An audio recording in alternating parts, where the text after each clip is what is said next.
Qué bueno hacer esto, ¿no? Acercarnos a Dios y disfrutar de las cosas buenas que Él tiene para todos nosotros. Quisiera que antes de leer pensáramos en lo siguiente. ¿Qué creen ustedes que pasaría si en nuestra casa no hiciéramos aseo, no hiciéramos orden por varios días? Y dejáramos así,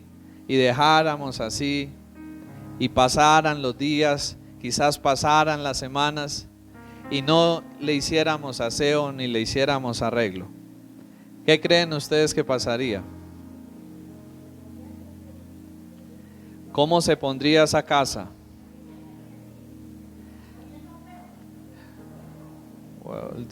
Sí, cogería mal olor, ¿cierto? Sí. No sería agradable estar ahí, ¿no? ¿Cierto? Y probablemente se iría dañando y se iría deteriorando, ¿cierto? Porque una casa un lugar donde no se le hace aseo, donde no se le hace arreglo, ¿qué pasa? Pues se va deteriorando, se va dañando, ¿cierto? Poco a poco, ¿sí? Y creo que algo similar puede pasar en nuestras vidas como seres humanos cuando no somos cuidadosos y cuando no dedicamos tiempo a limpiar y a quitar las cosas malas que vienen a nuestras vidas, que llegan a nuestras vidas. Sí, creo que algo muy similar ocurre con nuestras vidas. Es más, la Biblia nos compara a nosotros con una casa, que nosotros somos la casa o la morada donde Dios habita, donde Dios está. Y si nosotros no somos cuidadosos y si no sabemos acerca de la importancia y de la necesidad que tenemos de estar limpiando nuestra vida, de estar arreglando nuestra vida, ¿qué creen ustedes que va a pasar? Pues se va a ir acabando, se va a ir poniendo fea, se va a ir deteriorando, se va a ir dañando, se va a ir destruyendo. Por eso en esta mañana quisiera que leyéramos Gálatas 5:16, lo cual nos habla de una realidad que pasa en cada uno de nosotros como seres humanos. Sí, Gálatas 5:16 nos dice así: digo pues, andad en el Espíritu y no satisfagáis los deseos de la carne. Porque el deseo de la carne es contra el Espíritu y el del Espíritu es contra la carne. Y estos se oponen entre sí para que no hagáis lo que quisiereis. Pero si sois guiados por el Espíritu, no estáis bajo la ley. Y manifiestas son las obras de la carne. Sí, aquí hasta el momento hemos escuchado hablar de dos cosas: la carne y de otra, el espíritu, por otro lado, ¿cierto? Y uno se preguntaría, cuando a uno le hablan o lee esto de carne, pues no es la carne que le venden a uno allá en la carnicería, ¿no? La Biblia no se está refiriendo a ese tipo de carne. Se está refiriendo a ese lado malo que hay en cada uno de nosotros, a esa naturaleza que tiene malos deseos, que nos impulsa, que nos jala a hacer malas cosas, esa naturaleza pecaminosa que habita en cada uno de nosotros. Y cuando habla del Espíritu, está hablando de la presencia de Dios en nuestras vidas, que hay una lucha porque Dios quiere que hagamos lo bueno y nuestra carne nos quiere llevar a hacer lo malo, ¿cierto? Y yo creo que todos vivimos en un grado mayor o menor, pero todos vivimos esta lucha, ¿cierto? ¿Cuántas veces nos hemos encontrado en que queremos hacer algo, ¿cierto? Nos hemos hallado frente a situaciones donde sé que esto es lo que debo hacer, pero sin embargo quiero hacer lo contrario. ¿Sí les ha pasado eso? Sé que es lo correcto que debo hacer, pero sin embargo yo quiero hacer otra cosa. quiero hacer lo incorrecto. Aunque sé que es lo correcto, me hallo y me encuentro con el deseo de hacer las cosas incorrectas, ¿cierto? Esa es la realidad de nuestras vidas como seres humanos. Y ahora se nos muestra en el versículo 19 qué son los deseos o qué son las cosas que nuestra naturaleza pecaminosa nos quiere llevar a hacer, ¿cierto? Y hay una descripción, hay un listado, y dice: y manifiestas son las obras de la carne, ¿cierto? Es decir, lo que la carne nos lleva a hacer: adulterio, ¿cierto? La infidelidad conyugal, ¿cierto? Eso es adulterio. Fornicación, ¿sí? Las relaciones fuera del matrimonio, la inmundicia, la lascivia, que tiene que ver con pornografía y todo este tipo de cosas de perversión sexual. Idolatría, ¿cierto? La adoración a ídolos, imágenes, pero no solo imágenes. En nuestro corazón nos creamos y nos fabricamos una cantidad de ídolos también, ¿cierto? Hechicerías, cuando ponemos nuestro interés y nuestra confianza en ese tipo de cosas ocultas, de ocultismo, enemistades, pleitos, celos, iras, contiendas, disensiones, herejías, envidias, homicidios, borracheras y orgías y cosas semejantes a estas, acerca de las cuales os amonesto, como ya os lo he dicho antes, que los que practican tales cosas no heredarán el reino de Dios. Bueno, aquí está como explicado algunas de las cosas que nuestra naturaleza pecaminosa nos quieren llevar a hacer, ¿cierto? Y había un listado ahí. Y aunque son más y que luego se describen en otras partes de la Biblia, sin embargo, luego hay otra parte aquí. Y dice el versículo 22: mas el fruto del Espíritu, es decir, ¿qué es lo que el Espíritu nos quiere ayudar a hacer? Es que amor, gozo, paz, paciencia, benignidad, bondad, fe, mansedumbre, templanza. Contra tales cosas no hay ley. ¿Cuál del listado de las dos cosas que acabamos de leer les parece mejor? ¿Cuál de los dos frutos les parece más agradable? Los frutos que produce el Espíritu, ¿cierto? Sí. ¿Cuánto no nos gustaría que nos amen? ¿A cuánto nos gustaría estar gozosos? ¿A cuánto nos gustaría tener paz? ¿A cuánto nos gustaría ser pacientes? ¿A cuánto nos gustaría tener siempre una fe firme? ¿A cuánto nos gusta alguien manso, alguien con dominio propio? Todo este tipo de cosas, sin duda alguna, son virtudes grandes y elevadas que solo es posible en nuestras vidas por la ayuda y por la obra del Espíritu Santo.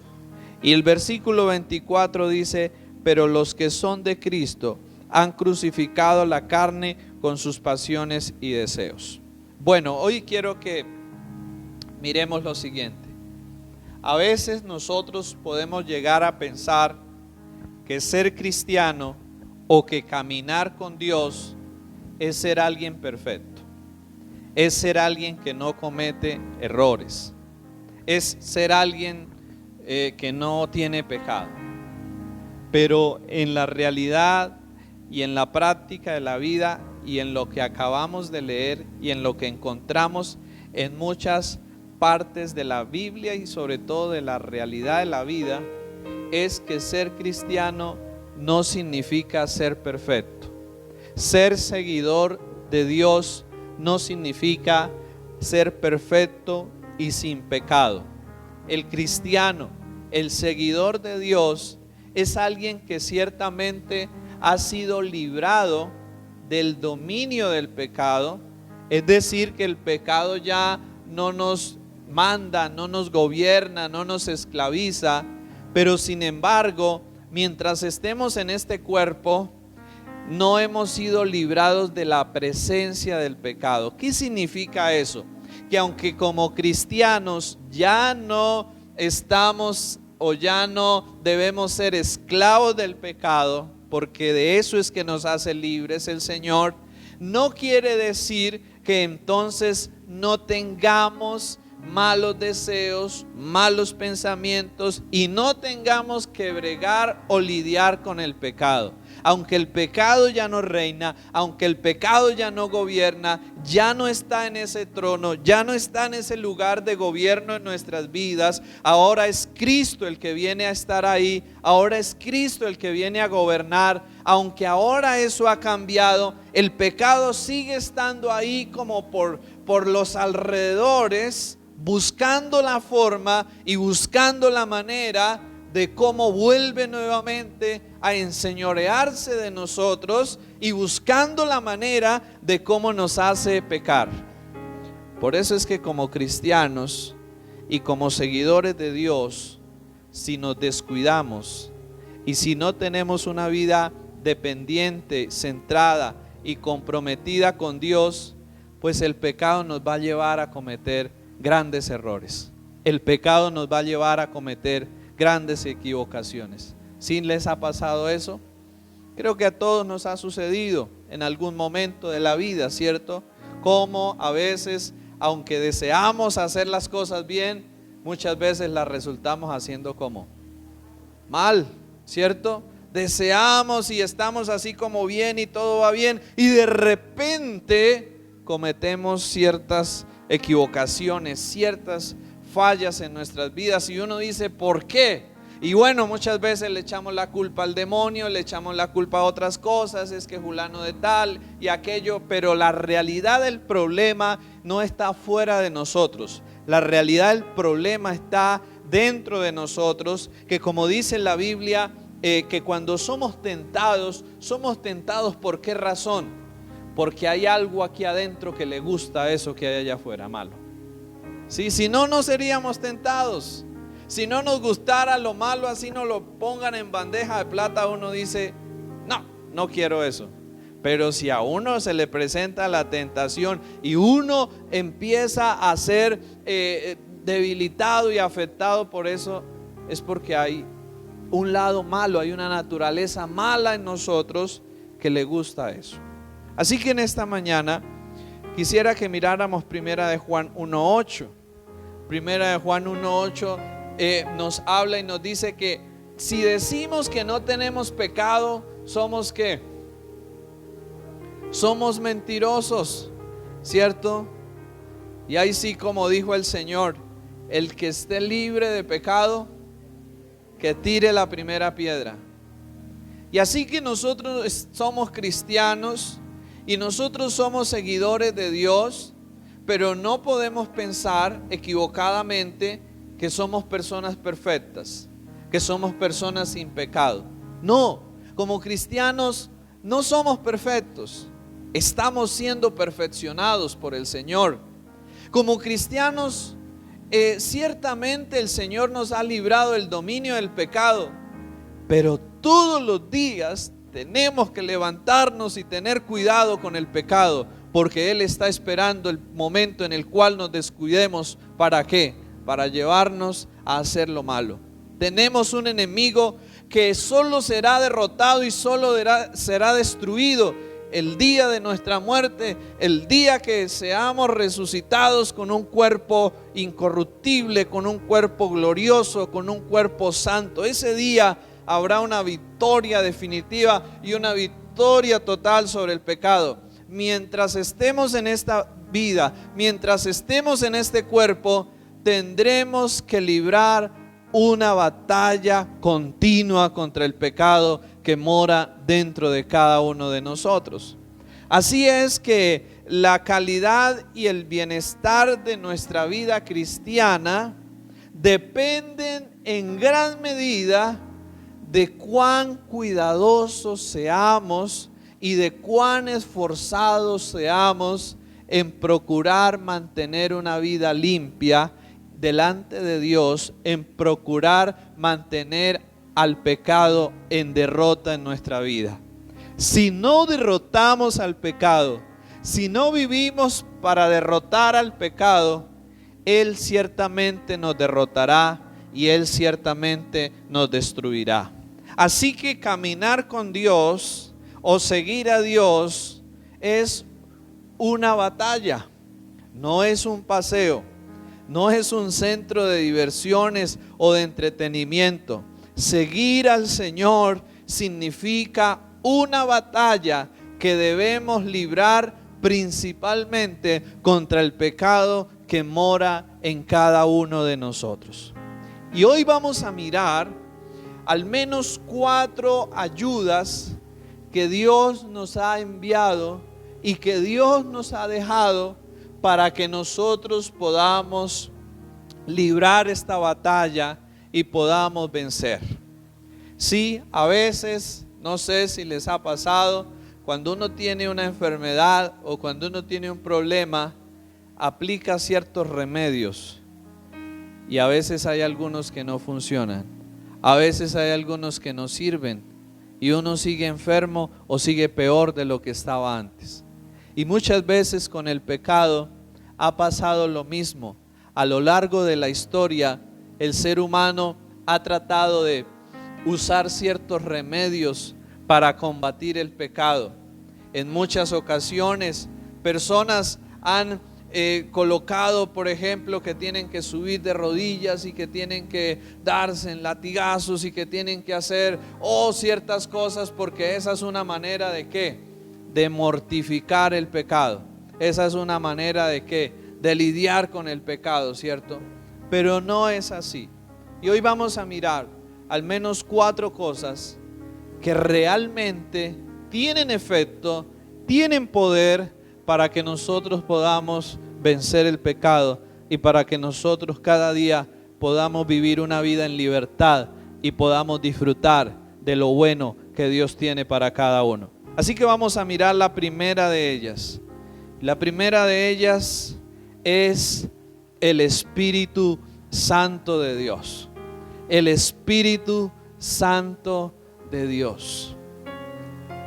Una de las palabras griegas con las cuales se define al Espíritu Santo es la palabra Paracletos.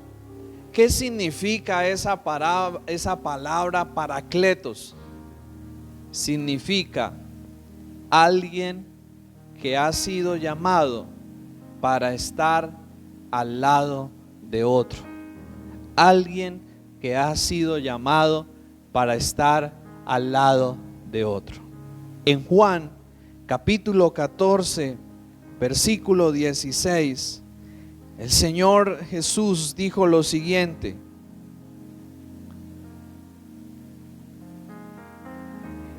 y yo rogaré al Padre y os dará otro consolador para que esté con vosotros para siempre.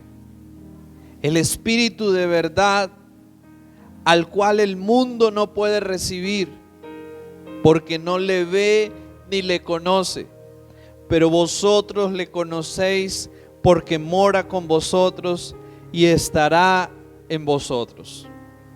Los discípulos estaban muy angustiados y muy preocupados porque el Señor Jesús había anunciado su muerte y pronto ellos sabían que el Señor no iba a estar más con ellos.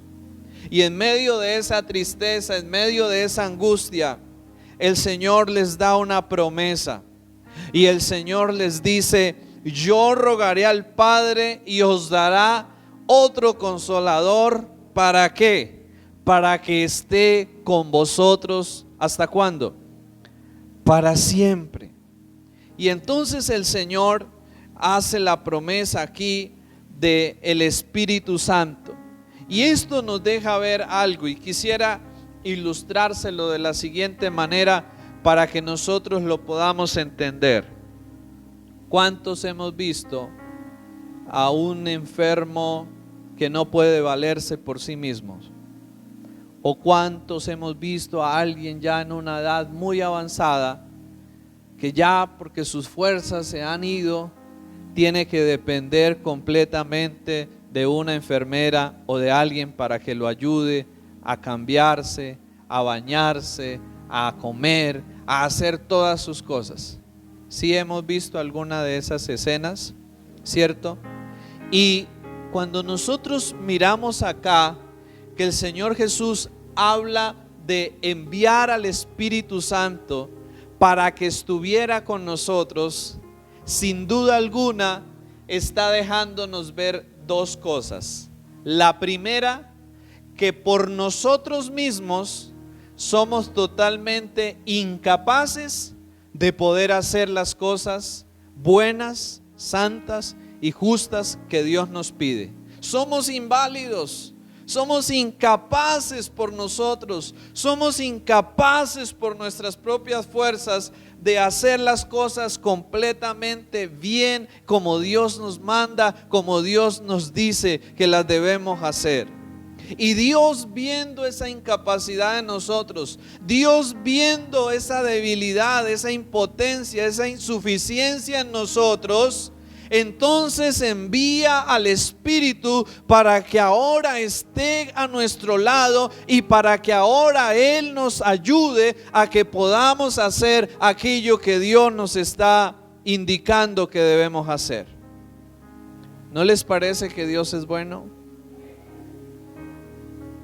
Que Él, viendo nuestra incapacidad, que Él, viendo nuestra debilidad para poder obedecer y para poder hacer las cosas buenas, entonces nos envía ayuda y nos envía al Espíritu Santo para que esté con nosotros, para que nos ayude, para que nos guíe. Y eso es lo que dice Romanos 8:26. Y de igual manera el Espíritu nos ayuda, ¿en dónde? En nuestra debilidad. Pues ¿qué hemos de pedir como conviene? No lo sabemos, pero el Espíritu intercede por nosotros. Miren, en lo que necesitamos ver aquí claramente es algo. Para nosotros caminar con Dios, para nosotros hacer las cosas bien, como las debemos hacer, necesitamos la ayuda de Dios, necesitamos la ayuda del Espíritu de Dios. Por sí solos no podemos. Si intentamos hacerlo por sí solos, vamos a fracasar una y otra vez, y va a llegar el día en que decimos, como quizás nos ha pasado o como quizás hemos escuchado a muchas personas decir: yo no puedo vivir el Evangelio, yo no puedo seguir eso del Evangelio, eso es muy difícil. Claro, ciertamente no es fácil en nuestra humanidad seguir a Dios. Ciertamente no es fácil en nuestra humanidad hacer las cosas como Dios manda. Pero de eso se trata, que Dios envía al Espíritu para que con la ayuda de Él y dejándonos ayudar por Él, nosotros podamos entonces hacer las cosas como Dios manda. Amén. No es en nuestras propias fuerzas, porque es imposible en nuestras propias fuerzas. Pero Dios ha dejado al Espíritu y envía al Espíritu a todos aquellos que creen en Jesús, que se arrepienten de sus pecados y le entregan sus vidas a Jesús. En ese momento sobre ellos Dios envía a su Espíritu para que ellos ahora puedan empezar a hacer las cosas como Dios manda. Eso es lo que Dios hace. Ahora, ¿cómo nos ayuda el Espíritu Santo? Primero, el Espíritu Santo nos ayuda estando siempre disponible para nosotros. A una persona enferma quizás le pagan a alguien para que la cuide 12 horas y después, bueno, duerme, descansa y de pronto no va a tener siempre, o quizás puede llegar a tener siempre a alguien ahí.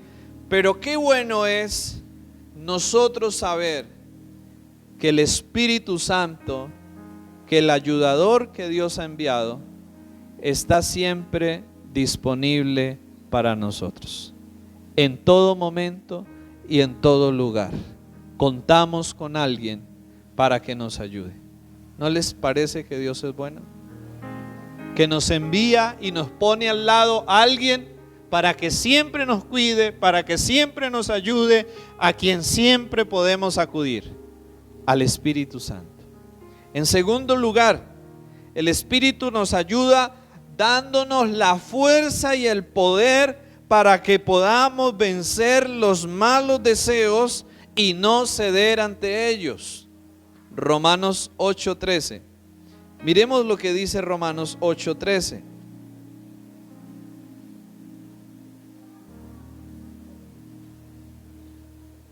Nos dice así: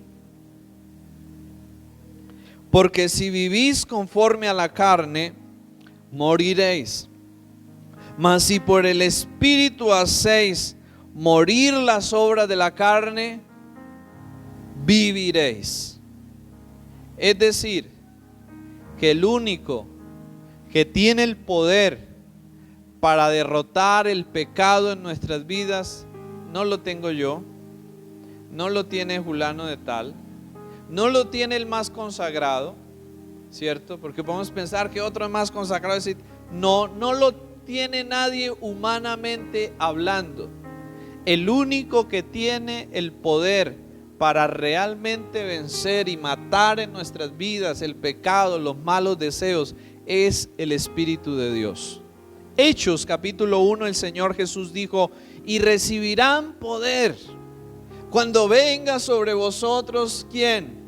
El Espíritu Santo, y me serán testigos en Jerusalén, en Judea, en Samaria y hasta lo último de la tierra. Y uno se pregunta, ¿para qué Dios nos da poder? ¿Para qué Dios trae poder sobre nuestras vidas? No es poder para hacer shows, no es poder para protagonismo, no. El poder que Dios nos da, el poder que Dios envía principalmente a nuestras vidas, tiene que ser usado para hacer morir el pecado y el mal que habita dentro de cada uno de nosotros.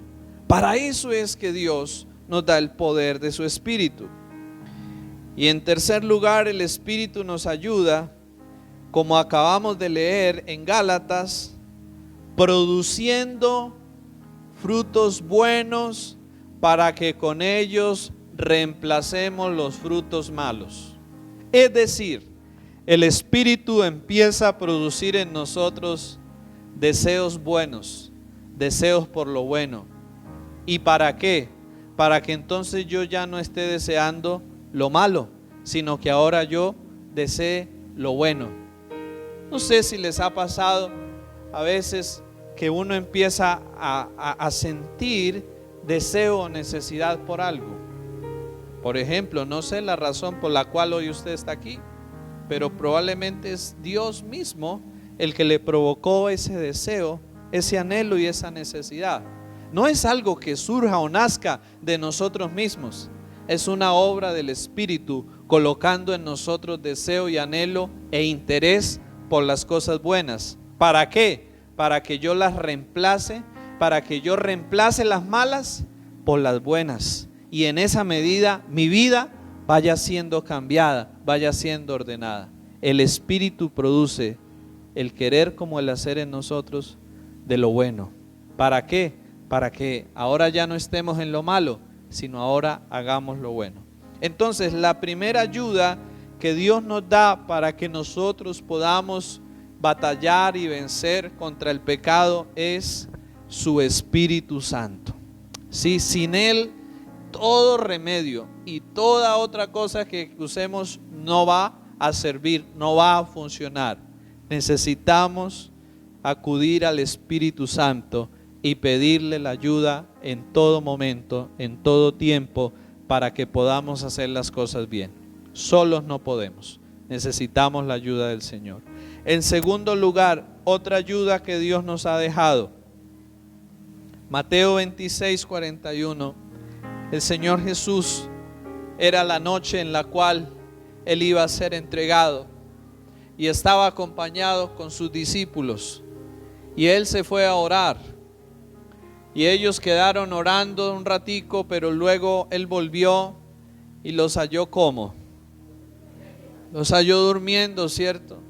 ¿Y qué les dice el Señor entonces? Velad y orad para que no entréis en tentación. El espíritu está dispuesto, pero la carne es ¿qué? Débil, ¿cierto? Y ahí en ese momento nuestro Señor dejó ver que otra de las ayudas que Él nos ha dejado para que podamos enfrentar la batalla contra el pecado y contra las tentaciones es la oración. Y yo sé que la mayoría aquí hemos escuchado hablar sobre la oración. Sabemos que la oración es importante, sabemos que la oración es necesaria, pero creo que algo que nos ha sucedido o que nos ha pasado a todos es que aunque hemos escuchado tanto sobre la oración y aunque sabemos lo importante que es, la practicamos tampoco. No la usamos casi en nuestras vidas, ¿cierto? Sabemos lo buena que es la oración, sabemos lo importante de la oración, pero no la practicamos como la deberíamos practicar. La Biblia nos dice, orando en todo tiempo, ¿cierto? En otro pasaje el Señor dice, orad sin cesar. Sabemos cuán importante y cuán necesaria es la oración, sin embargo la practicamos muy poco, ¿cierto? No sacamos el tiempo que deberíamos sacar para orar, no dedicamos el tiempo que deberíamos dedicar para la oración, y eso hace que nuestras almas se debiliten. Eso hace que nuestro espíritu y que nuestra voluntad se debilite. Y que cuando venga la tentación, que cuando venga el pecado, que cuando venga la prueba, nos halle como débiles. Y entonces nos pasa como a Pedro, ¿cierto? Cuando llegaron los soldados por el Señor Jesús y lo cogieron, ¿qué hizo Pedro? Sacó su espada y empezó a tirar, a quitarle la cabeza a los soldados. No era eso lo que el Señor quería que Pedro hiciera. Y el Señor había hablado antes, ¿cierto? Oren para que no entren en tentación. En otras palabras, el Señor sabía que la hora de la tentación y de la prueba estaba cerca y les estaba diciendo, oren, prepárense en oración, porque a través de la oración ustedes reciben la fuerza y el poder de Dios para que puedan mantenerse firmes. La oración es un medio a través del cual nosotros le podemos expresar a Dios todas nuestras cosas, nuestras necesidades, nuestras debilidades, le damos gracias. Pero sobre todo, en la oración necesitamos ser muy honestos con Dios. Muy honestos, ¿para qué? Para contarle a Dios todo lo que nos esté pasando. Yo sé que a veces uno no quisiera contarle a Dios ciertas cosas que uno piensa, porque no son tan buenas, ¿cierto? No son tan agradables y uno más bien quisiera, uy, qué pena yo decirle al Señor esto que estoy pensando, ¿cierto? O esto que me está pasando en el interior. Pero para que la oración funcione y para que podamos recibir la ayuda de Dios, tenemos que ser muy honestos y muy sinceros a la hora de orar y contarle a Dios y hablarle a Dios de todo lo que está pasando en nuestra mente y en nuestro corazón. Si estoy queriendo acabar con alguien, debo decirle eso a Dios. Debo decirle, Señor, tengo ganas de acabar con esta persona. Sé que está mal, pero lo estoy sintiendo. Por favor, ayúdame para que yo no lo haga. Pero no le ocultemos las cosas a Dios. O no pensemos que si le decimos eso a Dios, pues Dios como que se va a alarmar y se va a asustar o se va a molestar y se va a alejar de nosotros. No, porque Dios lo conoce. Dios está viendo todo lo que pasa en nuestra mente, en nuestro corazón.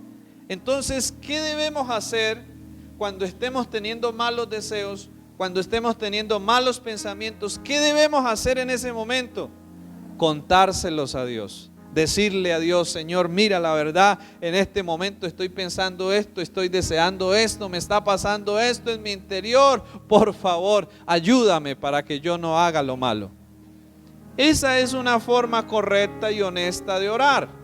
Orar no es solo decir palabras bonitas. No, orar es decirle y expresarle a Dios todo cuanto nos está pasando, para que de esa manera podamos ver la ayuda y la mano de Dios ahí, obrar. ¿Sí? Esa es una oración práctica en nuestras vidas. La tercera ayuda, bueno, después de la oración, la tercera ayuda que Dios nos da es su palabra. Lo primero, su Espíritu Santo. Lo segundo, esa oración honesta, esa oración sincera. Y lo tercero, su palabra. ¿Saben ustedes que el estado de nuestra salud física depende en gran medida de qué nos alimentemos o de cómo sea nuestra forma de alimentación? Por eso los médicos muchas veces cuando uno va le dicen, mire, usted debe comer esto así. ¿Por qué? Porque el estado o la condición de nuestra salud depende mucho de aquello con lo que nos alimentamos, de lo que comemos. Pues así como nuestra parte física depende y es afectada con lo que comemos, con aquello que nos alimentamos, así nuestra parte interior, mental, espiritual, emocional, es afectada de acuerdo a lo que nosotros leamos, miremos, escuchemos. Y por eso el Señor dice en 1 Timoteo 3:16, y habla y dice, toda la escritura es inspirada por Dios. Está hablando de la Biblia. Y dice que ella es ¿qué? ¿Cómo define allí a la Biblia? Útil, ¿cierto? Este libro es útil. Ahora, cuando dice que algo es útil, ¿qué significa eso? Que sirve, ¿cierto? Que sirve para algo, que es efectivo para algo, ¿cierto? ¿Cómo se define a la Biblia? Como algo que es útil, ¿sí? ¿Y útil para qué? Lo primero que dice que es útil es ¿para qué? Para enseñarnos. Es decir, que en la Biblia nosotros encontramos que enseñanzas ¿para qué? Para la vida. Enseñanzas acerca de cómo es que debo hacer las cosas bien, acerca de cómo es que debo vivir la vida. En otras palabras, también la Biblia ha sido llamada como el manual de vida que Dios ha dejado para nosotros los seres humanos. Si nos hemos fijado que una máquina, que un aparato trae un manual, ¿cierto? Y cuando se lo venden a uno le dice, por favor lea el manual, ¿cierto? Y si usted no hace las cosas como está en el manual, pues probablemente se va a dañar. Así como los aparatos traen un manual, Dios en su gracia y su misericordia, cuando la humanidad se dañó, entonces Dios empezó a enviar y a construir un gran manual para que nosotros podamos vivir la vida de la manera correcta, la podamos usar de la manera correcta en que la debemos usar. ¿Y en dónde encontramos eso? Allí con el brujo que nos lea la mano, que nos fume el tabaco, que nos lea el café, que nos lea el chocolate. No, no encontramos eso allí. En la televisión vamos a ver qué dice el último personaje famoso, rico del año. Los 10 consejos. Lo que diga ese personaje, eso es lo que voy a hacer. No, no es allá donde está lo que debemos hacer. No es en la televisión, no es en la adivinación, no es en mi propia imaginación que a mí me parece que esto es así, que esto debe ser así. No es ahí. ¿En dónde es que está cómo yo debo hacer las cosas? Aquí, en la palabra de Dios. Es en ella donde encontramos la forma correcta de vivir la vida, de usar la vida y de disfrutar la vida. Es ahí. Por eso dice que ella es útil ¿para qué? Para enseñar. En ella aprendemos y a través de ella aprendemos y adquirimos sabiduría y adquirimos fe y adquirimos esperanza y adquirimos consuelo. Yo no necesito fuera de esto otra cosa para recibir vida. Aquí está la enseñanza. Ahora, ¿para qué más es útil la Biblia? Para redarguir, es decir, para hacernos caer en cuenta de nuestros errores, de nuestras equivocaciones.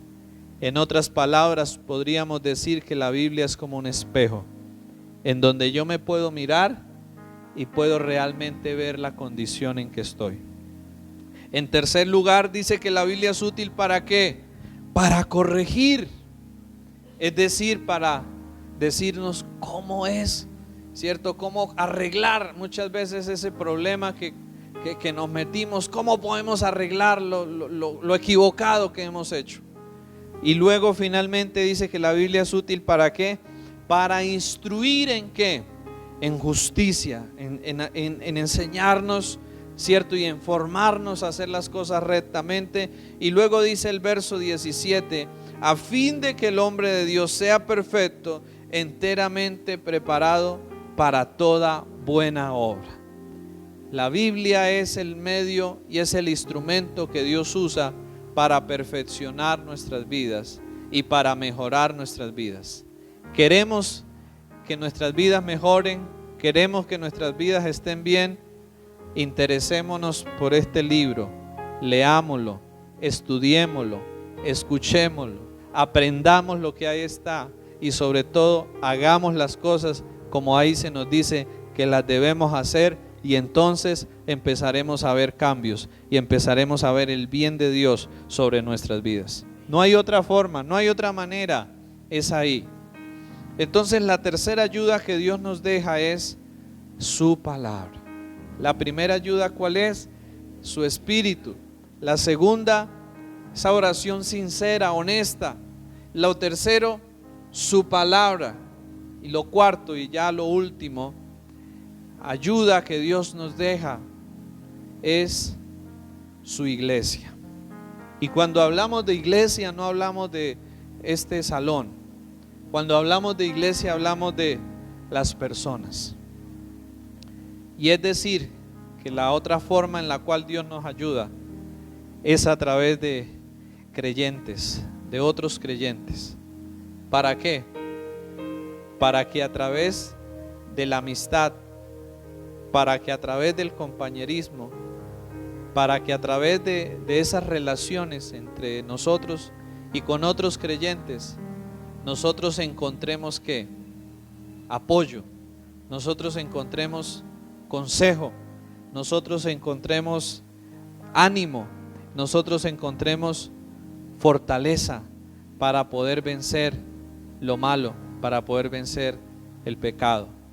El caminar con Dios y la vida con Dios no es algo que la debamos hacer nosotros por sí solos. No podemos ser llaneros solitarios. No funciona de esa manera. Hoy en día muchos dicen, para yo estar con Dios o caminar con Dios no necesito ir a una iglesia. Y eso es un pensamiento equivocado, porque sí necesitamos de la ayuda de otros, sí necesitamos del compañerismo de otros, sí necesitamos del apoyo de otros. Y por eso estamos aquí hoy reunidos.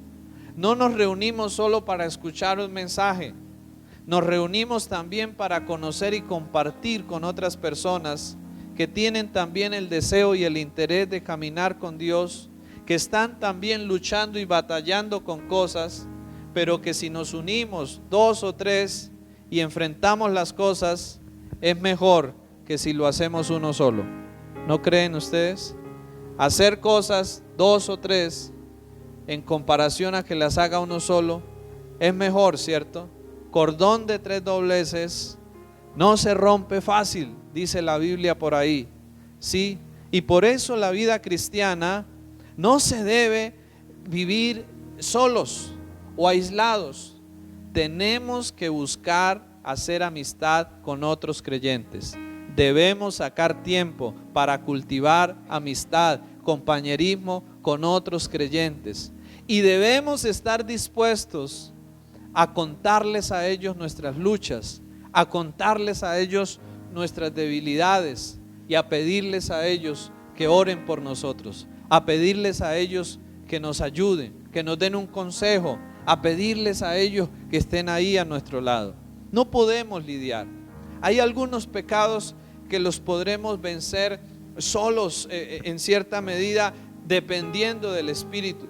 Pero hay otros pecados fuertes en nuestras vidas que vamos a necesitar que también otros nos rodeen, que también otros nos acompañen para que los podamos vencer o para que los podamos evitar y no vayamos a caer en ellos. Necesitamos estar en compañerismo con otros cristianos. Necesitamos estar en amistad con otros cristianos. Necesitamos hacer amistad con creyentes, porque si nuestras amistades lo único que hacen es influenciarnos para lo malo, pues ¿qué creen ustedes que va a pasar? Uno bien débil y el otro ahí echándole un empujoncito para lo malo, pues ¿qué va a pasar? Pues que allá va a caer uno rapidito, ¿cierto? Entonces hay que cambiar también muchas veces las amistades. Si queremos cambios en nuestras vidas, también muchas veces vamos a tener que mejorar las amistades que tenemos y empezar a buscar amistades nuevas, que nos den buen consejo, que nos den buena atención, que nos den ayuda en oración, que sean personas de bien, que sean personas de bendición para nuestras vidas.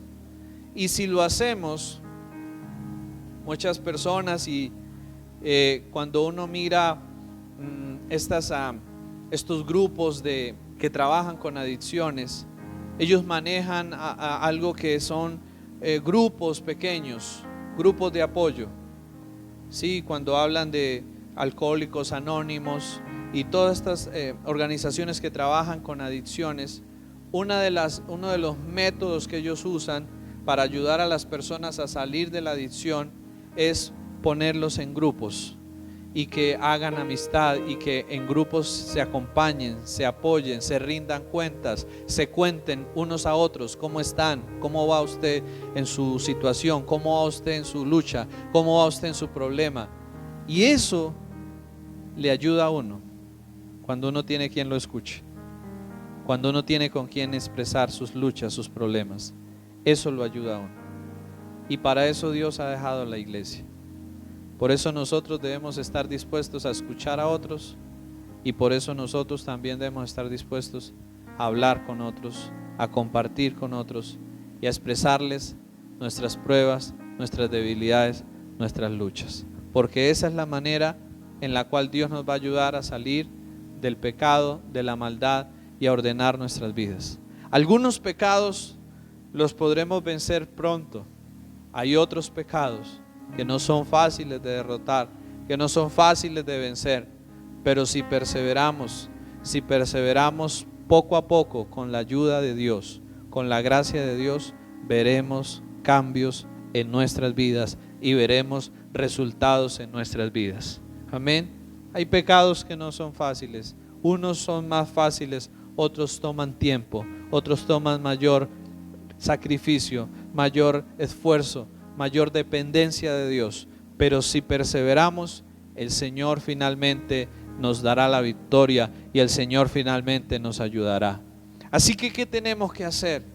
Tenemos que echar mano de los medios de gracia y de las ayudas que Dios nos ha dejado: su Espíritu, la oración, la palabra y las relaciones con otros creyentes. Si nosotros hacemos eso, veremos cambios y veremos que nuestra vida estará mejor y veremos que sí es posible.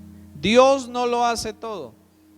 Él nos da las herramientas y si nosotros las usamos, veremos los cambios y veremos la obra de Dios en nuestras vidas. No podemos quedarnos esperando que Dios haga el milagro, solamente que Dios haga todo. Claro, Dios pone la mayor parte, pero yo tengo que hacer uso de los medios y de los recursos que Él ha dejado. Y cuando yo hago uso de eso, entonces yo veo los resultados.